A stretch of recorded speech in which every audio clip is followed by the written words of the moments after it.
બનાસકાંઠાના ઢેસર તાલુકાના મેરાકુવા ગામની દૂધ મંડળીમાં ઉચાપતનો મોટો મામલો સામે આવ્યો છે। ધારાસભ્ય કેતન ઇનામદારે આક્ષેપ કર્યા બાદ મંડળીના મંત્રી વિક્રમ પરમારે પ્રેસ વાર્તા યોજી મુદ્દે ખુલાસો કર્યો। તેમણે સ્વીકાર્યું કે તેમણે મૃતક સભ્યોના ખાતામાંથી પૈસા ઉપાડી જાતે સહી અને અંગૂઠા કરીને રકમ ઉપાડી હતી।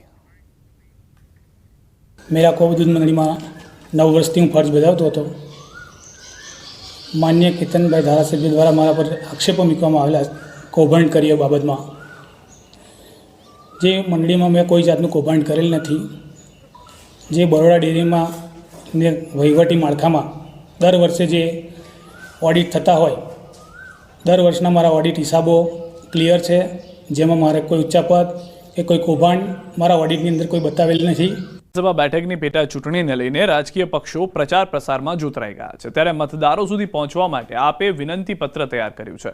કડીમાં આપના ઉમેદવાર જગદીશ ચાવડાનું વિનંતી પત્ર લોન્ચ થયું। જીત્યા બાદ કરવાના કામોના વચનોની વિનંતી પત્રમાં ઉલ્લેખ કરવામાં આવ્યો છે।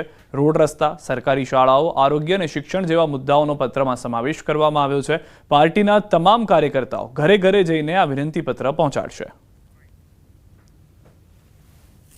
कड़ी विधानसभा लोगों माटे जगदीश चावड़ा तरफथी विनंती पत्र है।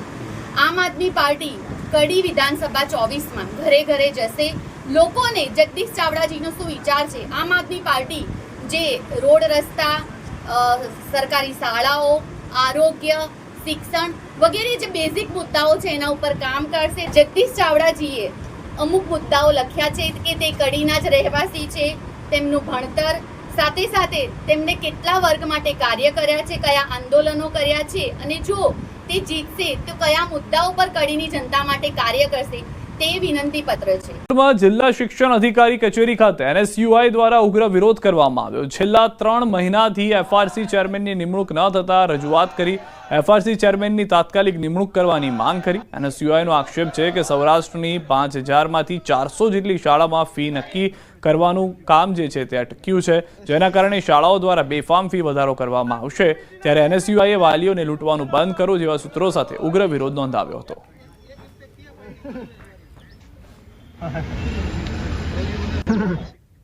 છેલ્લા 3 મહિનાથી આ ચેરમેનની નિમણૂક ના થવાના કારણે ઘણી બધી સેલ્ફ ફાઇનાન્સ સ્કૂલોની ફી ટલે ચડી છે અને આ સત્ર નવું ચાલુ થવાની આરે છે। ત્યારે આ સેલ્ફ ફાઇનાન્સ સ્કૂલોને એક બાનો મળી ગયો છે કે ભાઈ અમારી ફાઇલ તો FRC કમિટીએ પડી છે, પણ ક્યાંક ને ક્યાંક FRC કમિટી અને આ સેલ્ફ ફાઇનાન્સ સ્કૂલોની મિલીભગતના કારણે આ વિદ્યાર્થીઓ અને વાલીઓને વારંવાર લૂંટવાનું કામ થઈ રહ્યું છે। વડોદરામાં શિક્ષણ સમિતિના હંગામી કર્મીઓએ હડતાલનું શસ્ત્ર ઉગામ્યું છે। કાયમી કરવાની માંગ સાથે કર્મચારીઓએ ધરણા કર્યા। મોટી સંખ્યામાં કર્મચારીઓ હડતાલ કરી સૂત્રોચ્ચાર કર્યા। મહત્વનું છે કે 1992 થી પ્રોબેશન પર કામ કરતા કર્મચારીઓમાંથી 4 કર્મચારીઓને કાયમી કરી દીધા। અન્ય કર્મચારીઓને કાયમી ન કરતા મામલો બીચક્યો હતો। કોર્ટ મેટર હોવાને કારણે કાયમી ન કરવાની દલીલને કર્મચારીઓએ નકારી કહ્યું કોર્ટ મેટર હોય તો 4 કર્મચારીઓને કેવી રીતે કાયમી કર્યા। હડતાલ બાદ સત્તાધીશોએ 5 થી 10 દિવસની મુદત માંગી, જેને કર્મચારીઓ ફગાવી દીધી। મહત્વનું છે કે કર્મચારી અગ્રણીએ RTI કરી માહિતી માંગી હતી। સત્તાધીશોને અટવાયા હતા, તેને સમસ્યાનું હલ ન થાય ત્યાં સુધી હડતાલ યથાવત રહેશે તેવું પણ કીધું છે। તોલમાપ વિભાગના અધિકારીએ વેપારી પાસે લાંચ માંગતા સાંસદ રામ મોકરિયાએ કાર્યવાહી કરી। ત્યારે આ મામલે હવે ભોગ બનેલા વેપારી હરિસિંહ સુચારિયાએ પોતાની વ્યથા ઠાલવી। નોંધનીય છે કે શહેરમાં અધિકારીઓ દ્વારા ગેરરીતિ સબબ 25,000 રૂપિયા લાંચ પેટે લીધા હોવાનું સામે આવ્યું હતું। સમગ્ર મામલાની જાણ રાજ્યસભાના સાંસદ રામ મોકરિયાને થતાં તેમણે અધિકારીને ફોન કર્યો હતો। ફોન કર્યાના 10 મિનિટમાં અધિકારીએ વેપારીને 25,000 રૂપિયા પરત આપ્યા હતા। આ મામલે સામે આવતા જ તંત્રએ તપાસનો ધમધમાટ શરૂ કર્યો। વેપારીએ પણ સમગ્ર મામલે ખુલીને વાત કરી। વેપારીએ કહ્યું કે મારી પાસેથી પુરાવા તેમજ નિવેદન માંગવામાં આવશે તો હું જરૂરથી પુરાવા તેમજ નિવેદન આપીશ। આ ઉપરાંત જિલ્લા કલેક્ટરે પણ સમગ્ર મામલે કાર્યવાહી હાથ ધરી છે। હવે અમે તો વેપાર કરીએ છીએ પિયુષ, આવો ભોગ અમે બનતા હોય છે ગમે ત્યારે। ઘણા ખાતાવાળા છે, મારે કાંઈ કોઈનું કેવું નથી, બધાને બધી ખબર છે। આ તો રામભાઈએ થોડી હિંમત કરીને આ લોકોને તતરાવ્યું છે। અમારા જેવાનો હાથ જોડવાથી કામ જ નથી થતો। અમે તો ખૂબ હાથ જોડાય ને સાહેબ, બધે કેમેરામાં પુરાવા છે, પહોંચ આપી છે 12,000ની, અને કેમેરામાં અમે રેકોર્ડિંગ હમણાં કહી દીધું ત્યાં કાઢે છે, બધે પુરાવા છે મારી પાસે। કોઈ વસ્તુ, અને હું જે કહું છું સત્ય હકીકત છે, એમાં કોઈ વસ્તુ નથી, નેચરલ વસ્તુ છે જે મેં કીધી છે। આ તો પહેલી વાર રામભાઈએ આટલી બધી હિંમત આપી છે અમને. અમે કોઈ દી વેપારી કોઈ બીજા ઝંઝટમાં પડવા નથી માંગતા. ઘણા ખાતાવાળા આવે, મારે કોઈના નામ લેવા નથી, પણ હું વેપારીને અપીલ કરવા માંગુ તમે આવું ભોગ ન બનો, હિંમત રાખીને તમે સામનો કરો. અને એ પોતાના પેટ ભરવા જ આવે છે, કોઈ સરકારમાં કોઈ જમા કરવાની વાત જ નથી. અમે તરત જ વિભાગને જાણ કરી છે અને વિભાગ થકી પણ તપાસની ટીમોની રચના કરી તપાસ ટીમો અહીંયા મોકલી દેવાઈ છે અને ખાતગી રાહે જન્માષ્ટમીના લોકમેળાને લઈને જિલ્લા કલેક્ટરનું નિવેદન. 14 ઓગસ્ટથી 18 ઓગસ્ટ સુધી યોજાશે લોકમેળો. 9 જૂનથી 13 જૂન સુધી સ્ટોલ અને પ્લોટ માટે અરજી સ્વીકારવામાં આવશે. 23 જૂનથી 26 જૂન દરમિયાન ડ્રો અને હરાજી કરવામાં આવશે. જિલ્લા વહીવટી તંત્ર દ્વારા લોકમેળામાં એસઓપીનું કડક પાલન કરાવાશે. રાઇડ સંચાલકોની એસઓપી હળવી કરવા માટેની માંગ. ગત વર્ષે એસઓપીના કડક નિયમોને કારણે લોકમેળામાં રાઇડ શરૂ થઈ શકી નહોતી. નવા રેસકોર્સમાં જગ્યા સમથળ કરવા માટે સરકાર પાસે ગ્રાન્ટની માંગણી કરવામાં આવી હતી. રેસકોર્સમાં વૈકલ્પિક રીતે મેળો કરવા તૈયારીઓ શરૂ કરવામાં આવી. આરએનબી વિભાગ દ્વારા જગ્યા સમથળ કરવા રિપોર્ટ આપ્યો છે. ગ્રાન્ટ આવ્યા બાદ કેટલા સમયમાં જગ્યા સમથળ થશે તે આરએનબીના વિભાગ જ કહી શકશે. જેથી અમને દરેક પ્રકારની જે સ્થિતિ જેનું નિર્માણ થઈ શકે એની પૂરતી તૈયારી કરવા માટે સમય મળી રહે. સર, આ વખતે રેસકોર્સમાં યોજાશે કે પછી ન્યૂ રેસકોર્સમાં?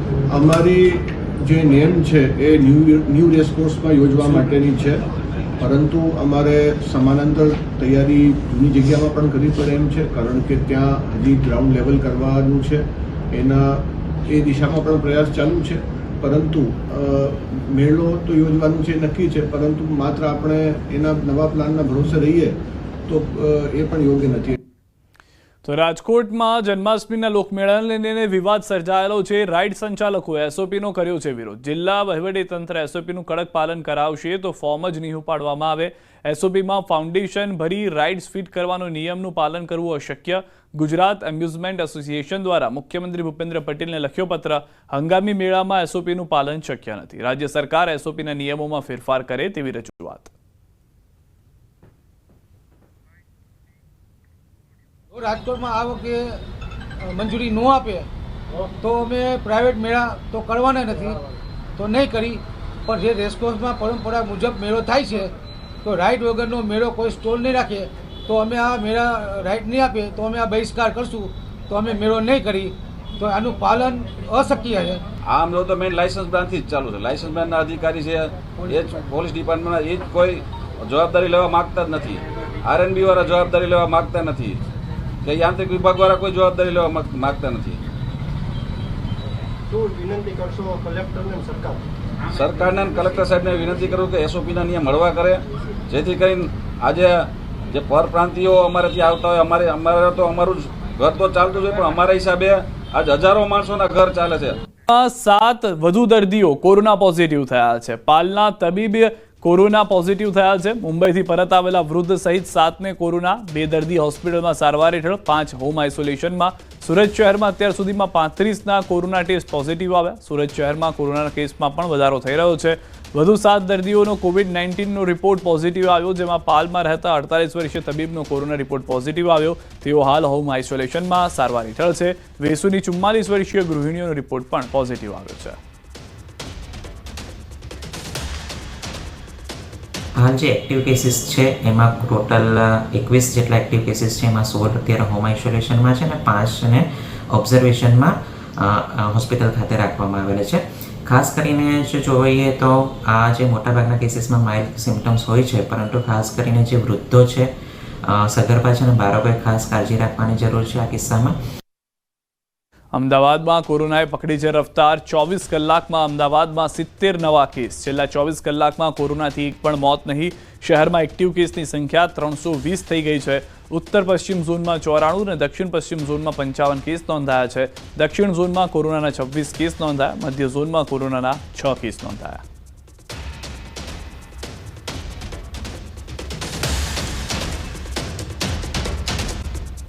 સમાચાર. ઘી બનાવતી ફેક્ટરીમાં મળી દારૂની બોટલ. રસુલપુરા વિસ્તારનો વિડીયો વાયરલ થયો છે. ઘી બનાવતી ફેક્ટરીમાં દારૂની બોટલ જોવા મળી છે.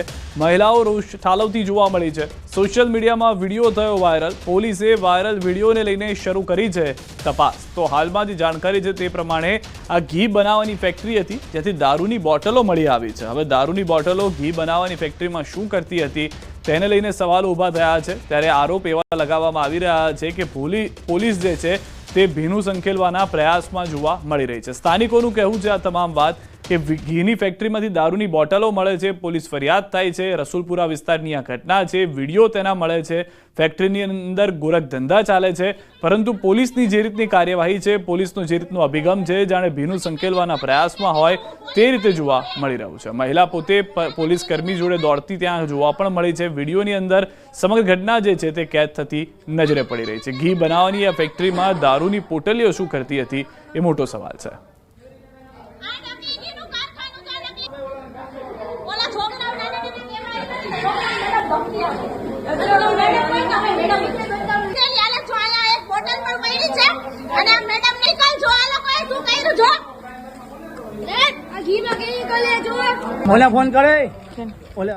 ન્યૂઝ 18 સંવાદદાતા હાર્દિક અમારી સાથે જોડાઈ ગયા છે। હાર્દિક, જે રીતનો આ વાયરલ વિડીયો છે, સ્થાનિકોનો દાવો છે કે પોલીસ ભીનું સંકેલી રહી છે, સમગ્ર ઘટના શું છે અને કઈ રીતની અભિગમ પોલીસનો છે?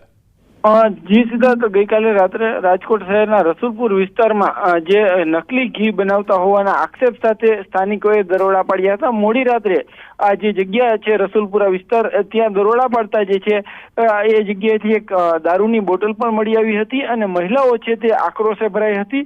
આ સમગ્ર મામલો એટલી હદે વણસ્યો હતો કે રાજકોટ પોલીસને પણ બોલાવવાની ફરજ હતી। પોલીસ પણ પહોંચી હતી સ્થળ પર। જો કે આ સમગ્ર મામલે પોલીસ ફરિયાદ થવી જોઈએ, પરંતુ કોઈ જ ફરિયાદ નથી થઈ, એટલા માટે સ્થાનિકોનું માનવું છે કે સમગ્ર મામલે કે ભીનું સંકેલી લાવવાનો પ્રયાસ કરવામાં આવ્યો હોય। બીજી તરફ વાત કરવામાં આવે તો જે જગ્યાનો વિડીયો છે ત્યાં સ્પષ્ટ રીતે જોઈ શકાય છે કે એક મોટું વાસણ છે અને એની અંદર ઘી જેવો પદાર્થ છે, એટલે કે ક્યાંક ને ક્યાંક આ જગ્યાએ નકલી ઘી બનતું હોવાની પણ સ્થાનિકોને આશંકા છે। જો કે આ મામલે આજે કોઈ પણ પ્રકારની તંત્ર દ્વારા તપાસ નથી કરાતા અનેક સવાલો પણ ઉઠ્યા છે, પરંતુ સમગ્ર મામલામાં જોઈ શકાય છે કે એક મહિલા છે તે પોતાને પોલીસ કર્મી હોવાનો જે છે એ દાવો કરી રહી છે અને અન્ય મહિલાઓ છે તે આક્રોશ વ્યક્ત કરી રહી છે। ત્યારે આ સમગ્ર વાયરલ વિડીયો છે તે ક્યાંક ને ક્યાંક તંત્ર સામે પણ એક સૌથી મોટા સવાલો જે છે એ સર્જી રહ્યો છે। હાર્દિક, સમગ્ર માહિતી બદલ। ચાંદી મોંઘું થઈ ગયું છે। 1 તોલું સોનાનો ભાવ જે 1,06,000 રૂપિયા છે, ત્યારે 1 કિલો ચાંદીનો ભાવ હવે 1,07,000 પર પહોંચી ગયો છે। 1,25,000 સુધી પહોંચવાની નિષ્ણાંતોની આગાહી છે। સોનાના ભાવ 1.25 લાખે જાય તેવી આગાહી કરવામાં આવી રહી છે। તો સોનું અને ચાંદી બંને હજી મોંઘું થઈ શકે છે। બંને જે રીતની ઝડપથી આગળ વધી રહ્યું છે, ભાવ વધારો જેમાં જોવા મળી રહ્યો છે, તો જે સેફ હેવન માનવામાં આવતું હતું, ઇન્વેસ્ટમેન્ટ માટે અનેક લોકો ખરીદી કરતા હતા, તેઓને તો સારા રિટર્ન મળી રહ્યા છે, પરંતુ લગ્ન સિઝનની અંદર જ્યારે લોકો ઘરેણાં ખરીદવા જાય છે ત્યારે ખરીદી ઓછી થઈ રહી છે। આ તમામની વચ્ચે જેટલું સોનું અને ચાંદી મોંઘું થઈ રહ્યું છે, તેમ તેમ તેના કારીગરો જે છે તેઓને પણ થોડી ઘણી નુકસાનીનો સામનો કરવો પડી રહ્યો છે, કારણ કે પહેલાં જે ઘરેણાં વધુ બનતા હતા તે ઘરેણાં હવે ઓછા બની રહ્યા છે, જેના કારણે કારીગરો જે છે તે બેરોજગાર થઈ રહ્યા છે। રાજકોટ હોય, અમદાવાદ હોય કે અન્ય કોઈ પણ મોટા શહેર ગુજરાતના કે જ્યાં તમામ જગ્યાએ એક જ પરિસ્થિતિનો સામનો લોકો કરી રહ્યા છે।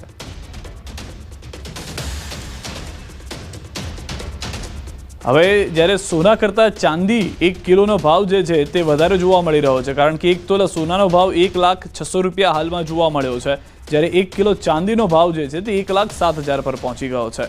કેટલાક એક્સપર્ટ્સ તેવું પણ કહી રહ્યા છે કે આ ભાવ 1.25 લાખ રૂપિયા સુધી પહોંચી શકે છે। અમદાવાદ જ્વેલર્સ એસોસિએશનથી જીગરભાઈ સોની અમારી સાથે જોડાઈ ગયા છે। જીગરભાઈ, સ્વાગત છે ન્યૂઝ 18માં। સૌથી પહેલા તો આપ જણાવો કે જે રીતનો ભાવ વધારો થઈ રહ્યો છે ને હવે તો 1 કિલો ચાંદીનો ભાવ 1 તોલા સોના કરતા વધી ગયો છે, કઈ રીતનો ટ્રેન્ડ જોઈ રહ્યા છો આગળના સમયમાં? ઘણા સમય પહેલા મેં આપને જણાવ્યું હતું કે ચાંદીનો ભાવ 1,20,000 થી 25,000 અને સોનાનો ભાવ જો વૈશ્વિક પરિસ્થિતિ આ પ્રમાણે રહેશે તો 1,15,000 અને 1,30,000 તમને જોવા મળશે।